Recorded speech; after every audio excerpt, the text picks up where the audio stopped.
তোমাকে আর সংসার করতে হবে না ক্ষমতা, তুমি যাও গিয়ে ডিউটি করো। কেন, তোমার কি সমস্যা হচ্ছে? তুমি তো কোনো কাজকর্ম করো না, ডিউটি না করলে সংসার চলবে কি করে? দেখো, সংসার করার ইচ্ছে থাকলে না স্বামীর যতটুকু থাকে ততটুকুতেই খেয়ে না খেয়ে সংসার করা যায়। আচ্ছা কি হয়েছে বলো তো? এই তো এবার এসছি, রান্না করবো, খেতে দেবো। বাস, স্বামীর আর কোনো চাহিদা থাকতে পারে না? আচ্ছা তোমার কি চাহিদা? এবার তো আমি ঘরে এসছি, নাও না, পূরণ করো না। স্যার? হ্যাঁ স্যার বলুন।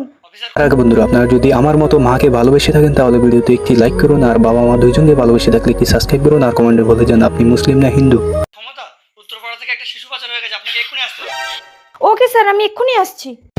দাঁড়াও, তুমি এখন কোথাও বেরোতে পারবে না। এক্ষুনি, এটা শিশু পাচার হয়েছে, আমাকে এক্ষুনি যেতে হবে স্যারের রাতে 7টা ছাড়ো।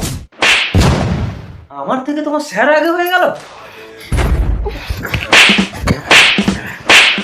আজ আমাকে অ্যারেস্ট করে জেলে ঢুকিয়ে তোমার যা খুশি সারা জীবন করো। তুমি আমাকে মেরে মেরে ফেললেও আজ আমি ডিউটিতে যাব। ক্ষমতা, আমি তোমার গায়ে হাত তুললাম, তুমি আমাকে অ্যারেস্ট না করে ডিউটিতে বেরোচ্ছ?